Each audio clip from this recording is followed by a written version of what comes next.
할렐루야. 우리 하나님께 모든 영광을 올려드립니다. 먼저 우리 하나님께 감사의 기도를 드리겠습니다. 참 좋으신 아버지 하나님, 감사하고 또 감사를 드립니다. 여기 모인 사랑하는 주의 백성들을 일일이 기억하여 주시옵소서. 이날을 기억하여 구별되게 하시고 세상의 모든 것들을 멈추게 하시고 하나님의 거룩한 성전에 나와서 우리 아버지 하나님의 이름을 높여드리게 하시고 찬양하게 하심을 감사드립니다. 우리 아버지 하나님의 임재가 이곳에 충만하여 주심을 감사드립니다. 성령이 운행하여 주셔서 사랑하는 주의 백성들의 마음과 생각을 온전케 하여 주시옵시고 우리의 생각과 마음이 우리 하나님을 바라보게 하시며 하나님의 임재를 느끼게 하시고 하나님을 만나게 하여 주시옵시고 우리 마음에 가지고 나온 소원과 말 못할 기도의 제목과 육신의 질병이 치료받고 고침받고 응답받는 귀한 시간 되게 하여 주시옵소서. 부족한 주의 여정 지금까지 주님께서 함께 하시고 선교대로 인하여 고국에 나와서 이렇게 아름답고 하나님의 귀한 성전에 서서 주의 말씀을 증거하게 하심을 감사드립니다. 주의 여정 아무것도 아닙니다. 아버지 하나님 십자가 뒤에 가리워 주시옵시고 성령께서 말할 것을 증거하게 하시고 성령께서 사랑하는 주의 백성들에게 하실 말씀을 증거하여 주시옵소서. 감사드리며 예수님의 이름으로 기도드립니다. 아멘. 할렐루야. 우리 사랑하는 성도들을 만나 뵙게 돼서 주 안에서 너무나 반갑고 우리 하나님께 감사를 드립니다. 제가 일부 예배 때도 말씀을 증거했는데요. 교회가 이렇게 살아있는 그러한 영감을 받았습니다.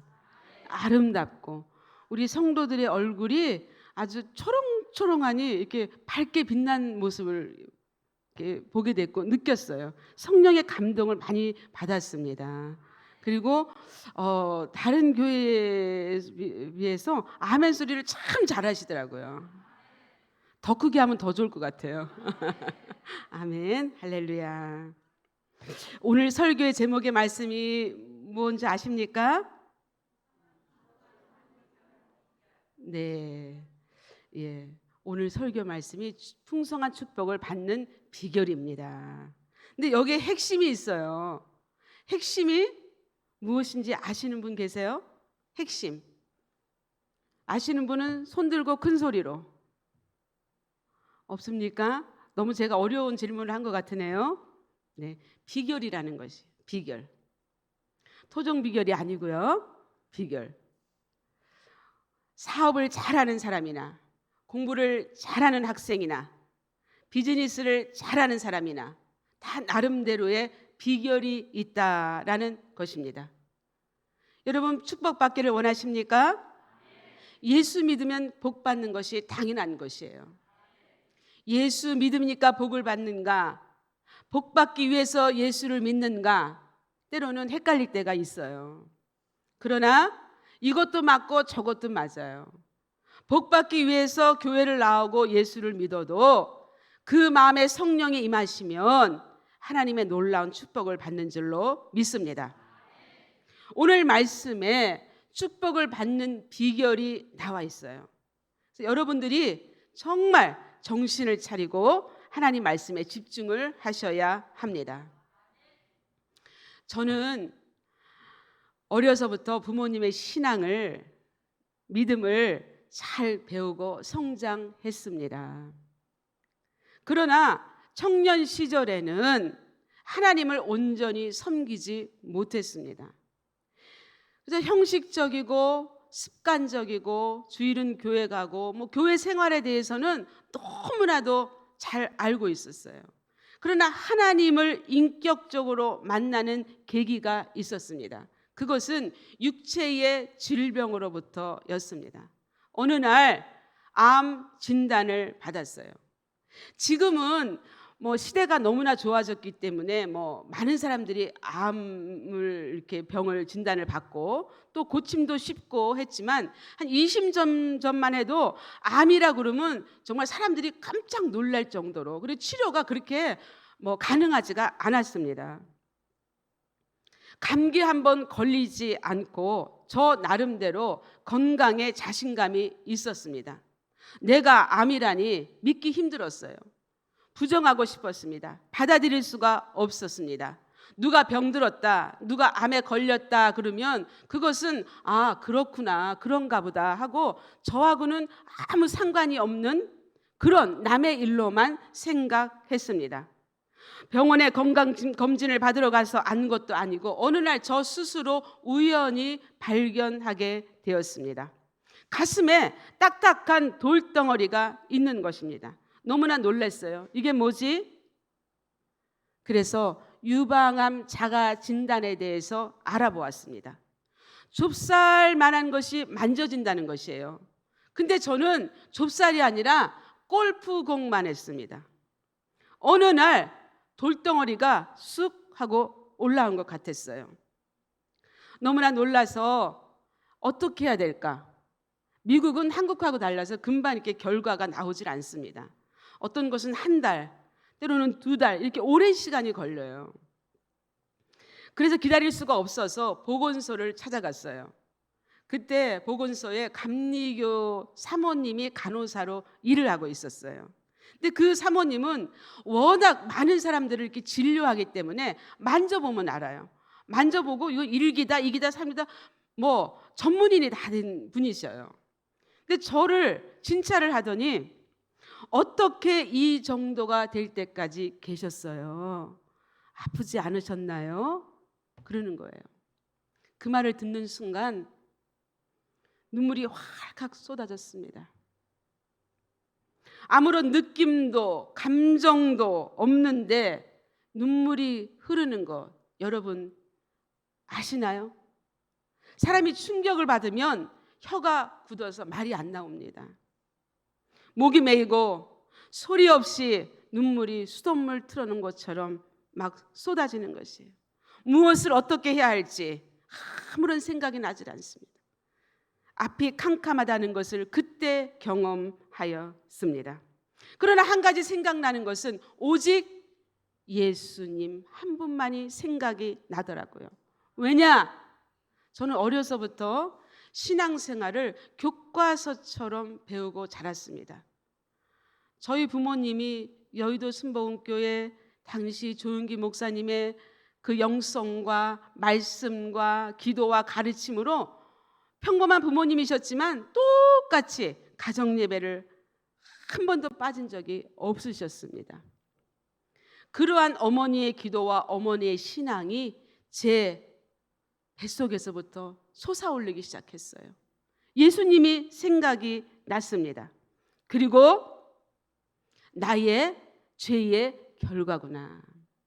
성령께서 강하게 나가 죄를 짓고 심은 결과구나 라는 것을 뜨거운 울림이 있었습니다. 사랑하는 성도 여러분, 우리에게 닥쳐오는 여러 가지 문제와 질병은 우리의 죄로부터 온다는 것을 아십니까? 때로는 하나님께서 하시고자 하는 일이 있기 때문에 날 때부터 맹인된 자에게는 하나님이 하시는 일이 있다라고 말씀하셨어요. 그러나 중풍병자에게는 내 죄의 사함을 받았느니라. 가늠한 여자에게도 다시는 죄를 짓지 말라라고 말씀하셨습니다. 육신의 정욕과 안목의 정욕과 이생의 자랑으로 살아왔던 나, 어려서부터 신앙생활을 해왔지만 그것은 형식적이고 습관적이고 모양만 예수 믿는 사람으로 살아왔다는 것이에요. 겉은 거룩한 척 속은 추하고 더럽고 냄새나고 그러한 삶을 살았다는 것이에요. 하나님은 그러한 제 모습을 더 이상 보시기를 원치 않으셨어요. 사람은 속일 수 있어도 하나님은 속일 수 없습니다.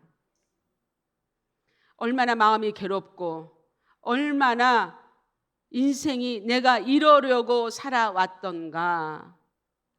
비즈니스를 2개, 3개 해가면서 돈을 쫓아가서 돈이 인생의 전부인 것 마냥 살아온 것이 내가 이러려고 살아왔던가 하고 집에를 가지 아니하고 차를 몰고 계속 몇 번을 운전하고 다녔습니다.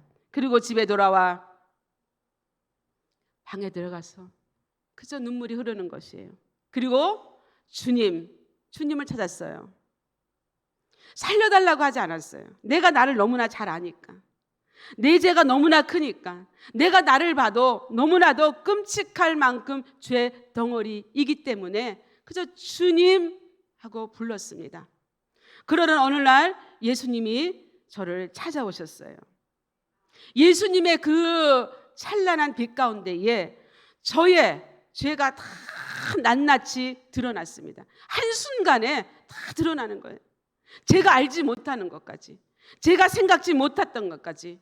여러분, 예수님의 그 빛이 여러분 가운데 있을 때에 여러분이 감추어져도 여러분만 아는 그 죄가 다 드러난다는 걸 아십니까? 죄짓고 불의하고 추악하고 더러운 짐승과 같은 모습이었습니다. 그러한 저를 예수님이 바라보고 계셨어요. 나의 고집과 자아가 얼마나 강한지 내 마음대로 살아온 모습을 보게 하셨습니다. 예수님이 나를 위하여 고난받으시고, 예수님이 여러분을 위하여 고난받으시고 살이 찢기시고 피를 흘리신 그 모습은 차마 지금 내가 가지고 있는 그 암보다도 더 제 마음을 아프게 하고 슬프게 하고 가슴을 치면서 통회하고 기도했어요. 암이 문제가 아니었어요. 암덩어리가 문제가 아니었어요. 얼마나 가슴을 치면서 통회하고 기도를 했는지 모릅니다. 사랑하는 성도 여러분, 예수님께서 저와 여러분의 모든 것을 지켜보고 계신다는 것을 아십니까? 그래서 항상 여러분 구별된 삶을 살아야 돼요. 거룩한 삶을 살아야 돼요. 여러분, 성령의 임재, 하나님의 임재는 무엇으로 여러분이 알 수 있는가? 여러분의 마음에 느껴져요. 성령님께서 이것은 안 된다, 하지 마라, 이것은 해라. 성경의 모든 말씀은 창세기부터 요한계시까지 해라, 하지 마라 2가지뿐이에요. 할렐루야. 하나님의 원치 않는 것을 하는 것은 성령을 회방하는 것이에요. 그래서 우리는 늘 하나님의 임재를 느껴야 하는 것입니다. 항암 치료를 받으면서 많은 경험을 했습니다. 주님이 우리에게 주신 건강이 얼마나 소중하고 감사한지 모릅니다. 항암을 12번을 받았어요. 12번. 근데 첫 번 항암을 받을 때부터 머리가 빠지기 시작하는 것입니다. 어떠한 고통이나 통증도 없이 그냥 쑥쑥 빠지는 것이에요. 그 장면이 너무나 무섭더라고요. 손톱, 발톱이 다 빠졌습니다. 발바닥이 아파서 걸을 수가 없었어요. 약이 얼마나 독한지 걷지를 못합니다. 화장실은 기어갔습니다. 머리로 지은 죄, 손과 발로 지은 죄, 죄악으로 가는 발걸음이 얼마나 빨랐는지 모릅니다.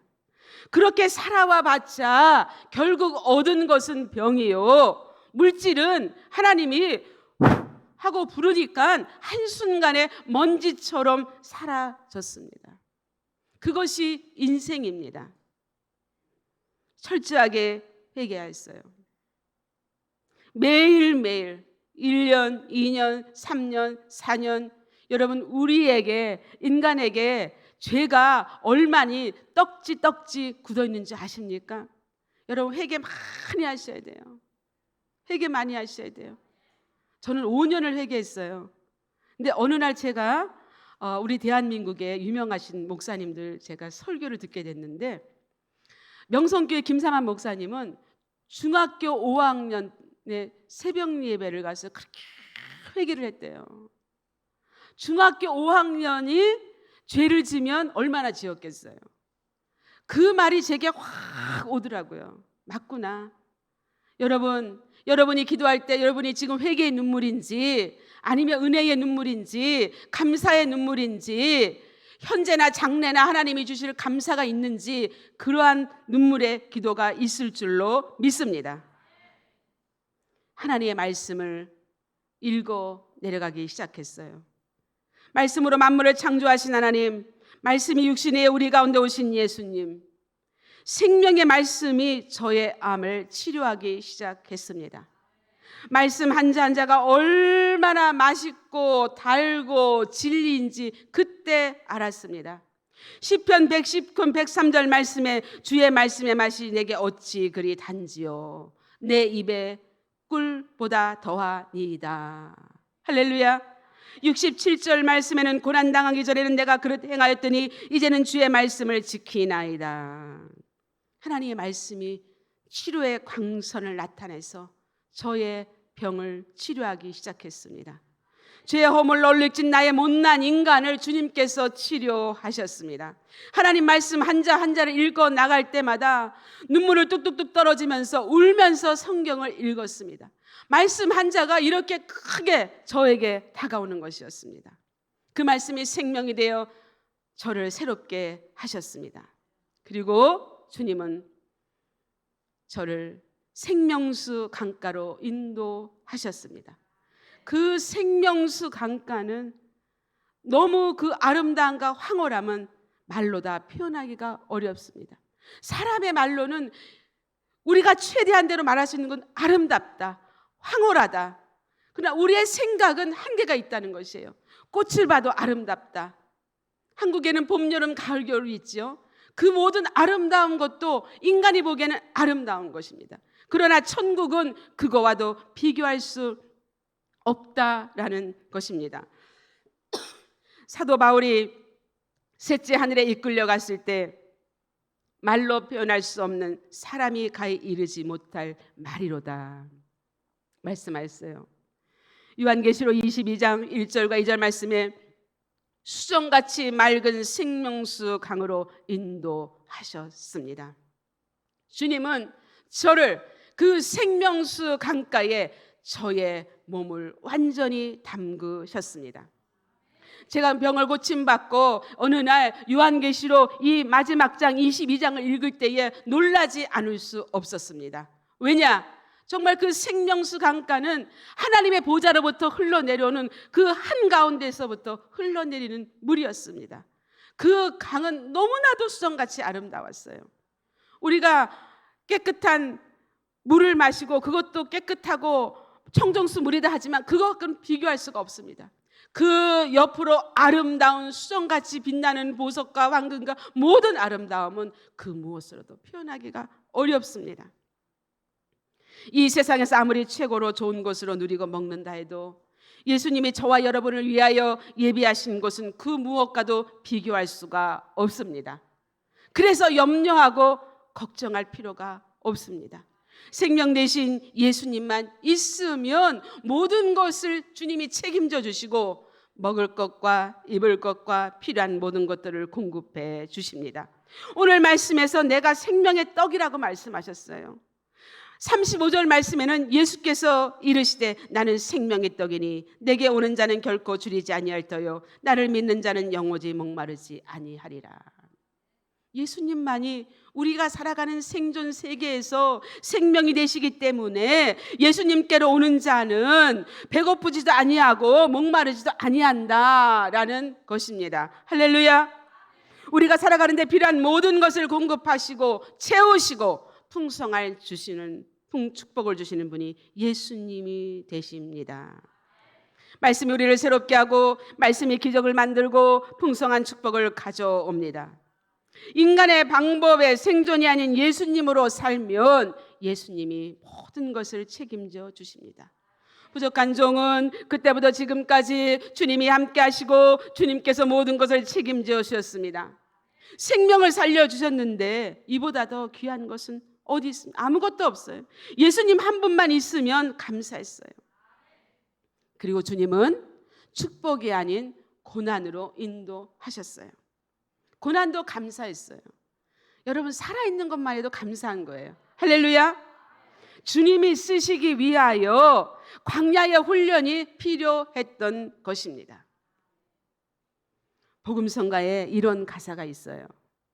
비바람이 앞길을 막아도 나는 가리, 주의 길을 가리. 나를 구원하신 주님이 십자가 지고 가신 길. 할렐루야. 예수님이 길이요 진리요 생명이 되신, 아무도 가지 않는 곳, 열약한 곳, 단 한 영혼이라도 있어서 복음을 증거하러 갔을 때, 순종하고 갔을 때 주님이 그곳에 기적을 준비하고 계셨습니다.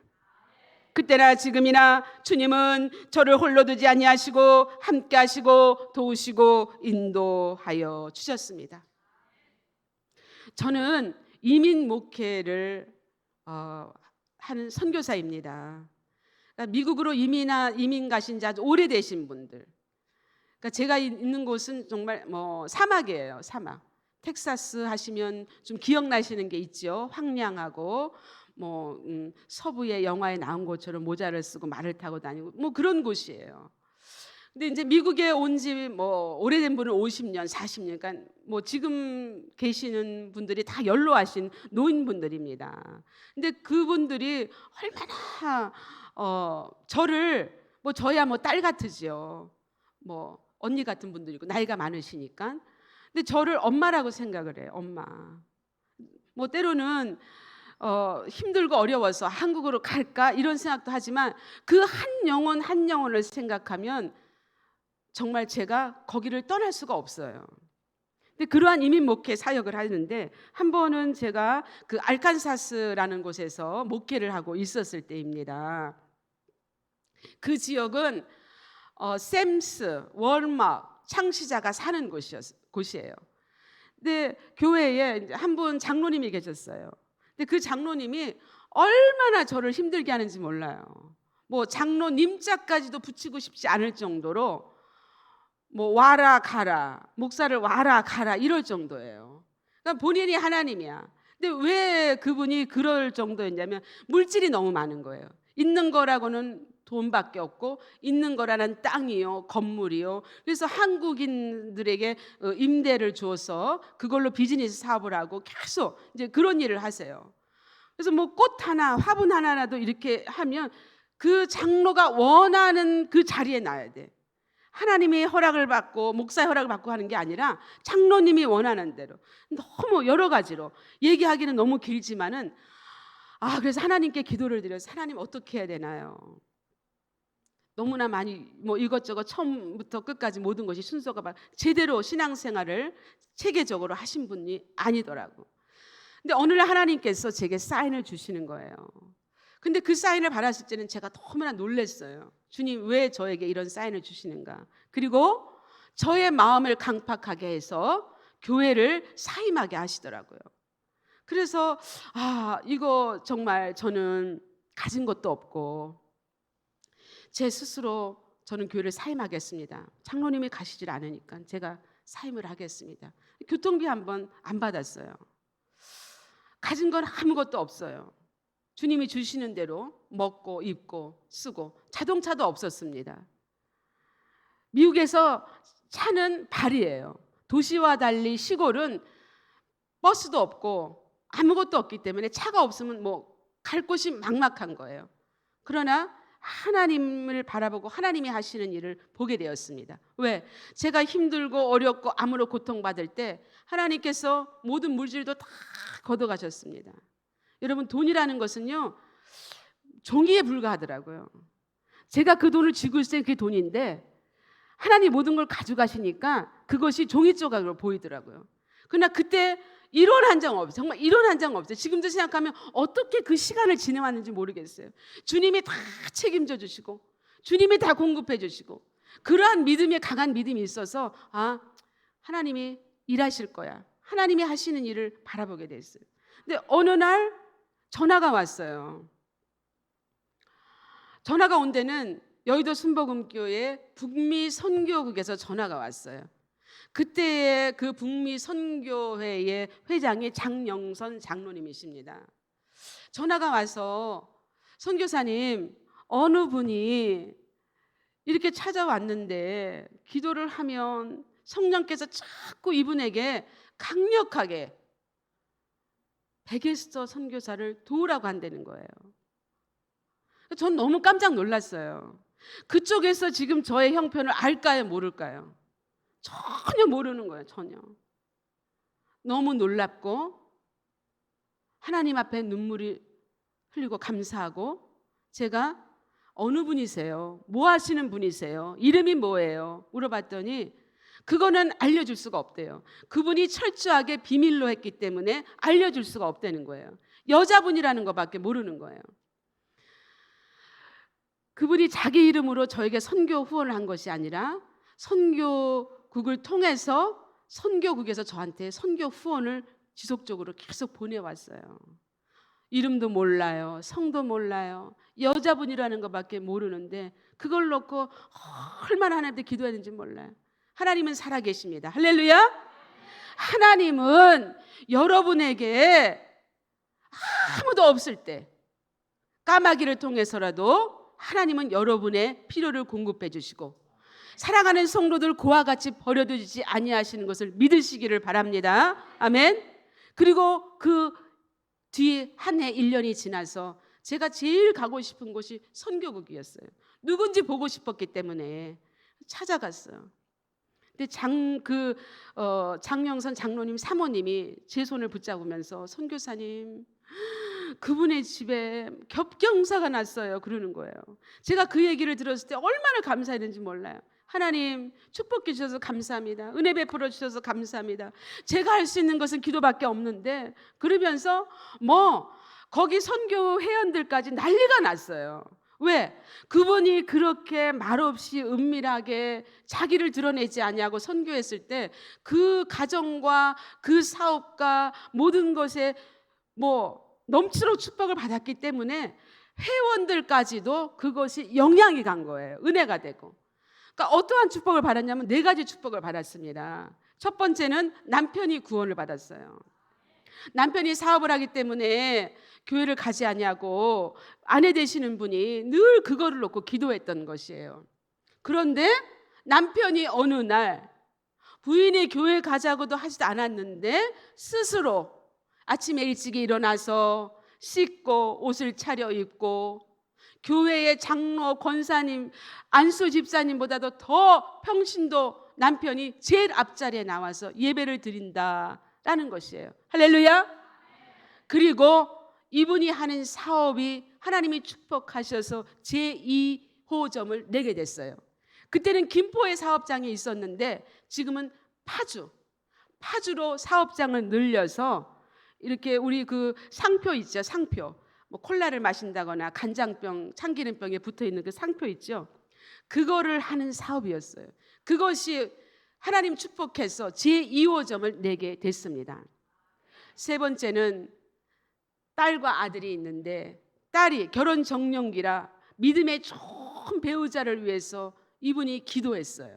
근데 하나님께서 정말 믿음의 배우자를 주셔서 결혼하고 지금 아들, 딸 낳고 잘 살고 있어요. 작년에도 제가 만났습니다. 그리고 마지막 4번째, 이분이 암으로 많이 고통을 받고 있어요. 하나님께서 그 암을 치료해 주셨습니다. 할렐루야. 하나님께 영광의 박수를 올려드립니다. 알고 봤더니 이분이 권사님이시더라고요. 권사님인데 늘 보면 그래요.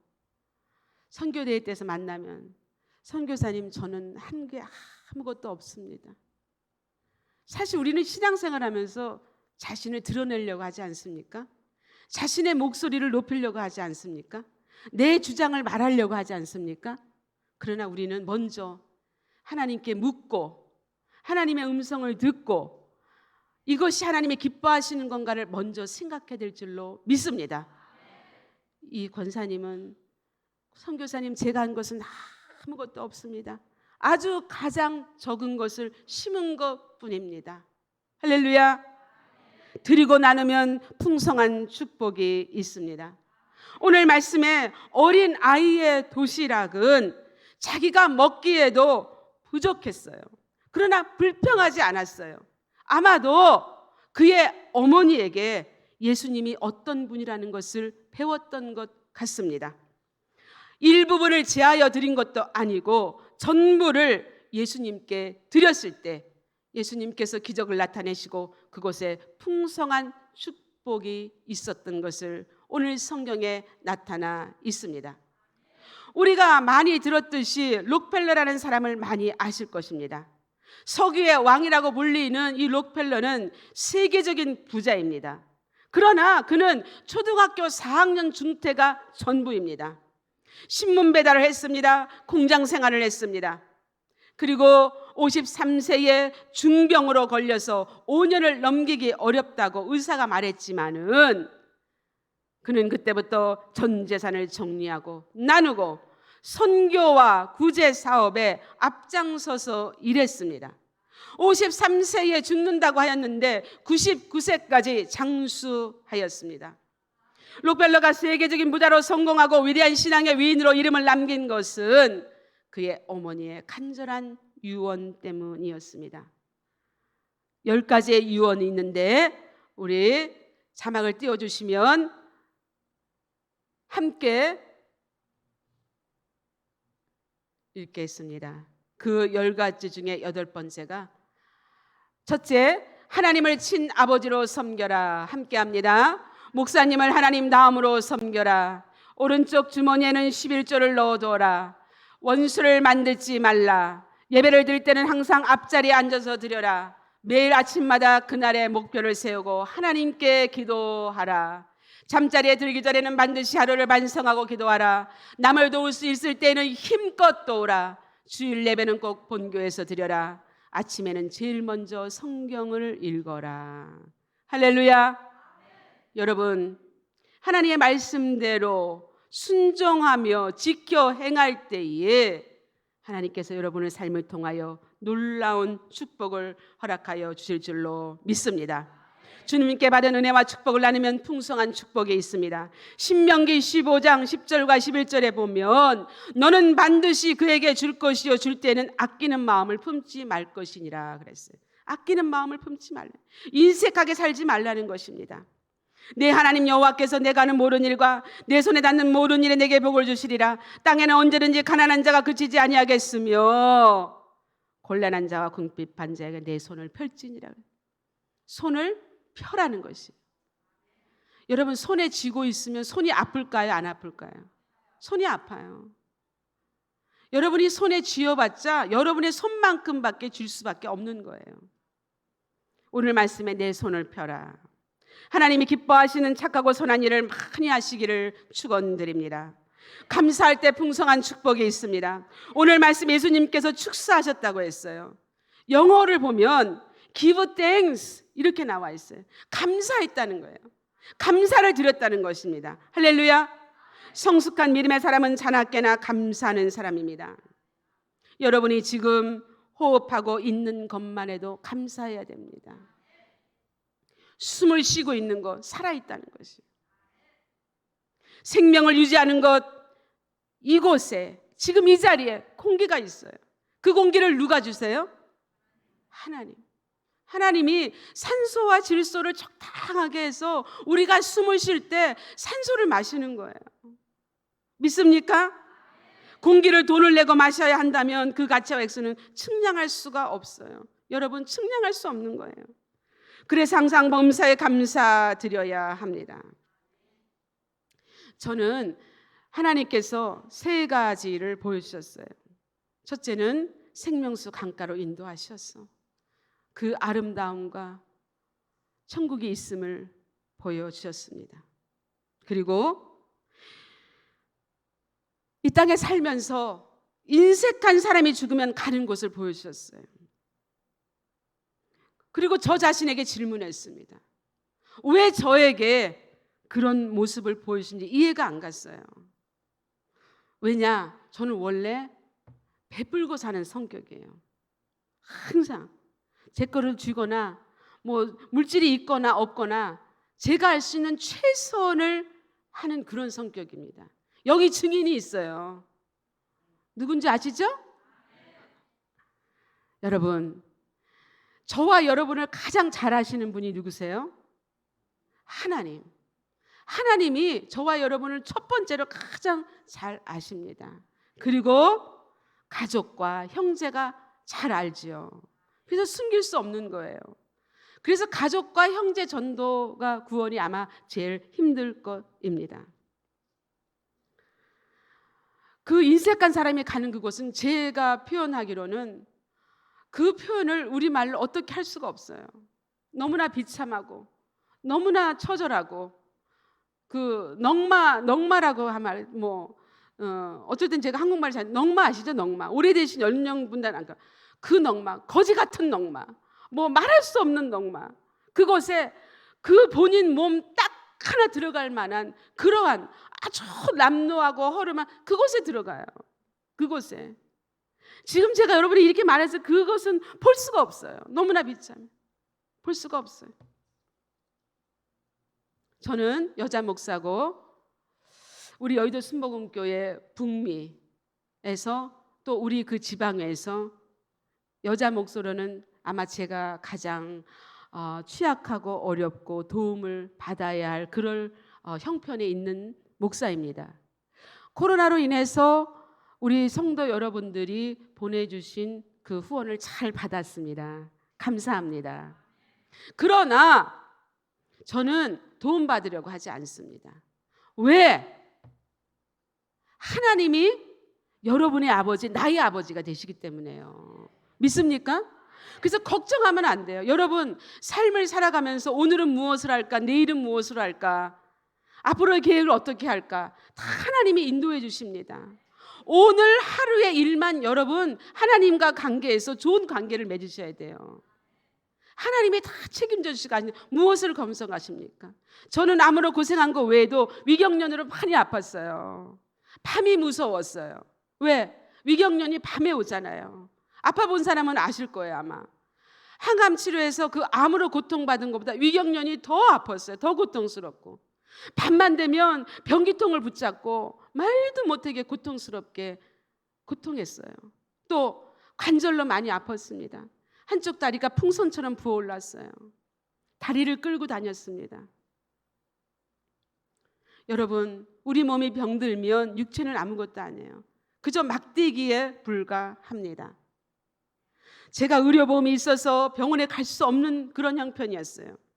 오직 할 수 있는 것 기도밖에 없었어요. 기도 외에는 다른 방법이 없었습니다.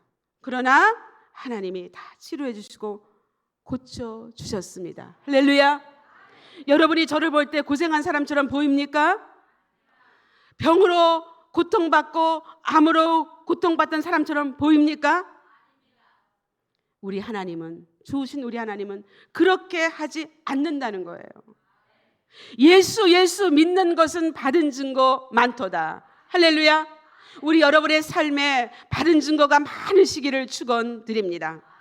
당당하고 담대하게 예수님의 이름을 높여드리고 살아계신 하나님을 인정하면 여러분 염려를 막아주시고 여러분의 건강의 축복, 장수의 축복을 주시고 이 땅에 사는 동안 예수 그리스도를 증거하는 자로 살게 하시는 것입니다. 믿습니까? 여러분, 성령의 감동이 오면 즉시 믿음으로 행하시기를 바랍니다. 회개도 즉시 해야 됩니다. 순종도 즉시 해야 됩니다. 즉시 바로 할 때 축복이 있어요. 성령께서 말씀하시면 여러분 미루지 말고 계산하지 말고 바로 해야 돼요. 저는 한국이나 미국이나 제가 이렇게 기도를 하면 성령께서 어디에 가면 어디에 이렇게 해라, 어디에 다 알려주세요. 그래서 어쩔 때는 제가 좀 성령님 안 해줬으면, 그렇게 저한테 응답 안 해줬으면 좋겠어요. 그럴 때가 있어요. 왜? 제 형편이 이만큼인데 그거를 전부 다 드리라고 하니까 때로는 그럴 때가 있어요. 한 번은 선교사님이 미국에 계실 때 선교사님이 한국으로 나가게 됐어요. 근데 저에게 가진 총은 500불이었어요. 500불. 한국 돈 50만 원이죠. 주님, 성령님이 그걸 다 드리래. 그러면 주님 저는 뭐하니까 가스도 넣어야 되고 필요한 걸 사야 되는데 순종하고 다 그냥 드렸어요. 하나님께서 어떻게 하셨을까요? 기름이 떨어지지 않게 하는 거예요. 자동차 기름이. 냉장고에 음식이 먹었는데도 그대로 있는 거예요.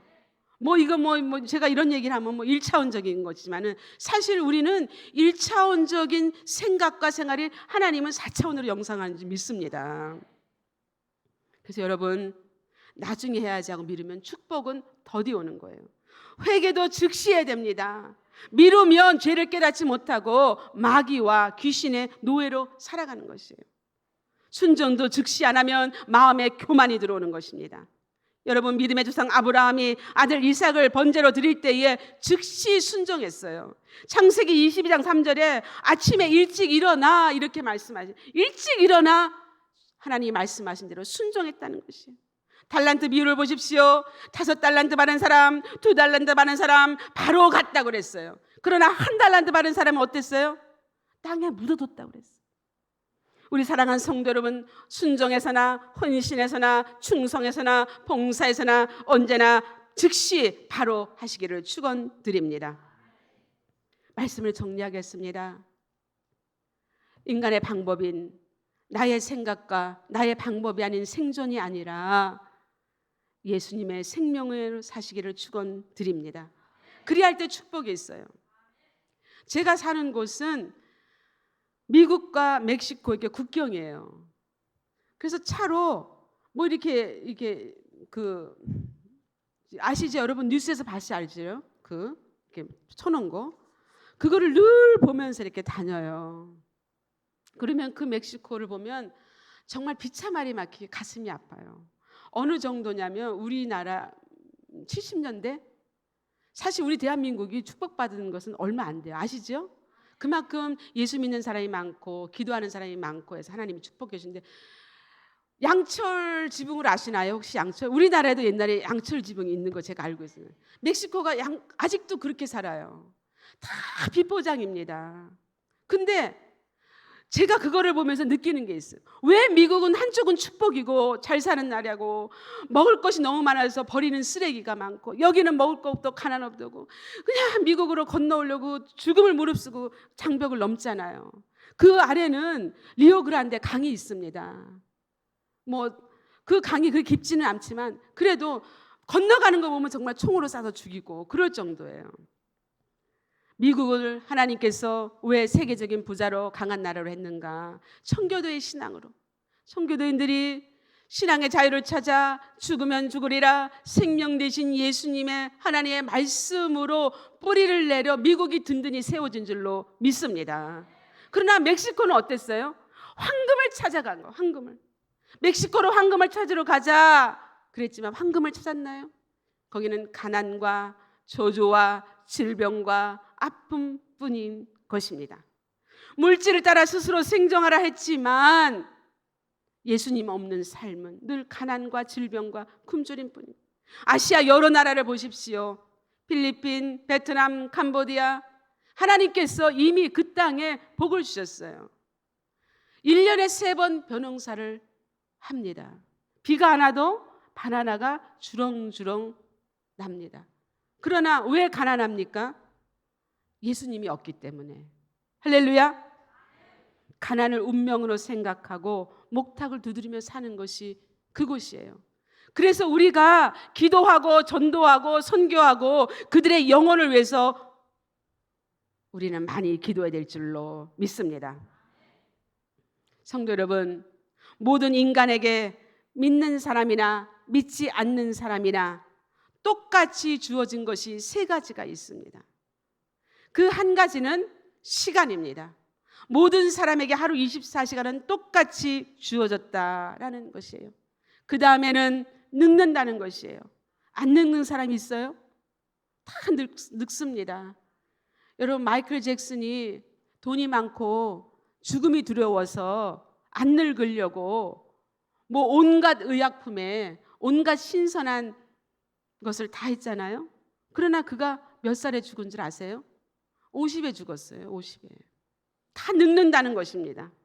마지막으로 죽음입니다. 죽음을 피할 사람은 아무도 없어요. 히브리서 9장 27절에 한 번 죽는 것은 사람에게 정한 것이요 그 후에는 심판이 있으리니. 우리 다 심판 앞에 있습니다. 마지막으로 하나님이 저에게 보여주신 것은 많은 사람들이 예수님의 심판을 기다리는 모습을 보여주셨습니다. 그 모습은 너무나도 끔찍하고 비참합니다.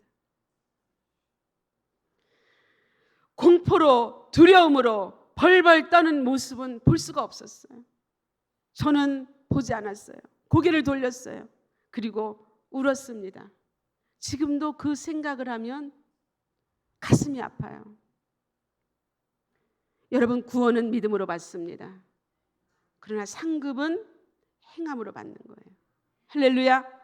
계시록 22장 12절에 예수님께서 행한 대로 갚아주리라 말씀하고 있어요.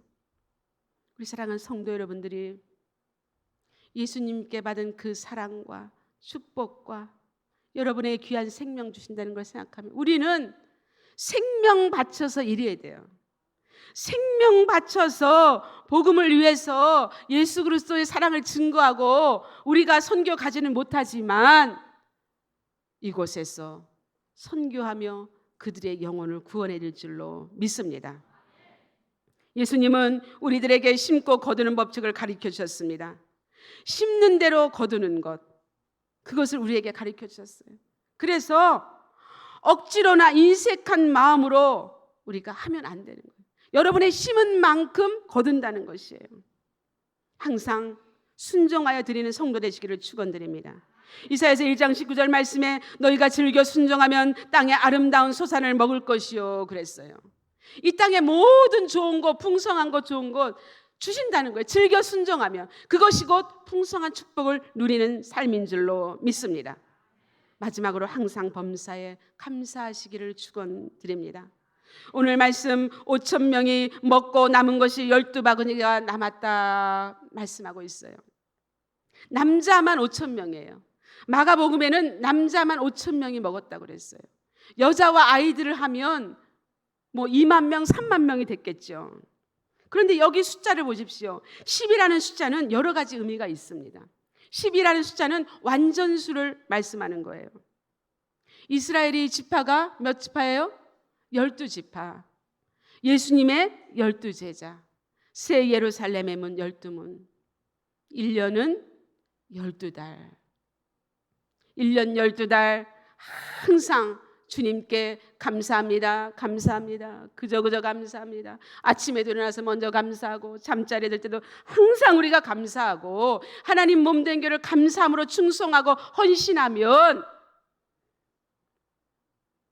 여러분이 풍성한 축복을 받고도 12바구니 넘치고 여러분 자손과 후손들에게 이러한 축복이 있기를 축원드립니다.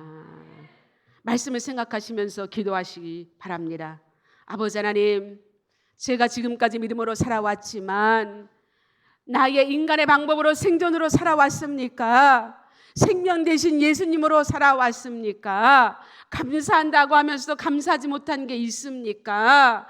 나누고 베풀고 헌신하고 선교하고 구제해야 되는데 하나님의 영광을 가리운 건 없습니까? 인색하지는 않았습니까? 우리 주 예수님 부르고 통성으로 기도하겠습니다. 주여, 주여, 주여. 아버지 하나님 감사합니다. 고맙습니다. 아버지 거룩한 주일에 하나님 귀한 말씀을 원해주심을 감사드립니다. 우리 아버지 하나님을 사랑하는 주의 백성들이 항상 행복과 풍성한 축복 가운데에 누리며 살아가기를 원하시는 아버지 하나님 이 아침에 모인 주의 사랑하는 백성들 일일이 기억하여 주시옵소서. 아버지 하나님 마음의 깨달음을 주시옵시고 성령께서 함께 해주시옵소서. 아버지 하나님 깨닫지 못한 것을 깨닫게 하여 주시옵소서. 아버지 순종하지 못한 것이 있습니까? 이제는 순종하게 도와주시옵소서. 아버지 앞에 먼저 좋은 것으로 드리고 하나님 값진 것으로 귀한 것으로 드려야 하는데 아버지 인색하지는 않았습니까? 아버지 하나님 용서하여 주시옵소서. 우리 예수님을 생명까지 우리에게 주셨건만 아버지 하나님 우리는 언제나 주님의 것을 뒷전으로 두지는 않았는지요. 아버지 하나님 용서하여 주시옵소서. 아버지 하나님 용서하여 주옵소서.